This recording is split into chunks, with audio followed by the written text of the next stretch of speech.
बेकायदेशीर चलन बंद करा, बंद करा, बंद करा, बंद करा, चलन बंद करा, बंद करा, ही चलन बंद करा, बंद करा, बंद करा।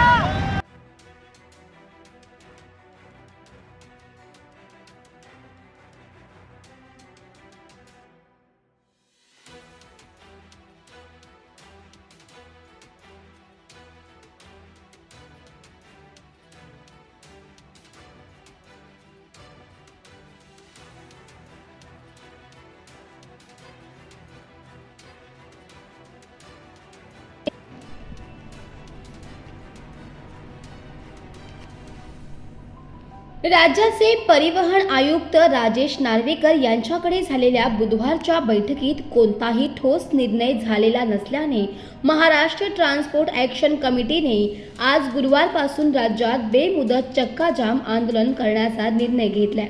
ई चलन प्रणालीच्या विरोधात नवी मुंबईतील वाहतूकदार आक्रमक झाले असून त्यांच्या आंदोलनाला सुरुवात झाली।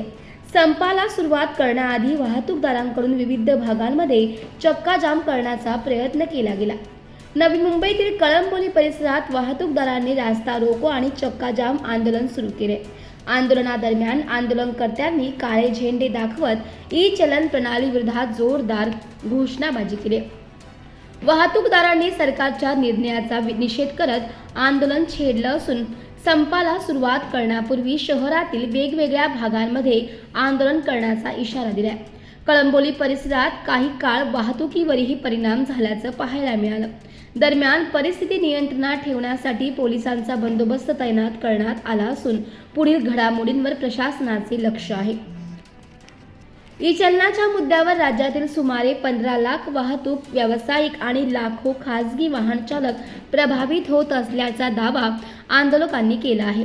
प्रलंबित दंडाची रक्कम सुमारे 4.5 कोटी रुपयांवर पोहोचल्याने सांगण्यात येते। या गंभीर विषयाकडे राज्य सरकार दुर्लक्ष करत असल्याचं समितीचं म्हणणं आहे।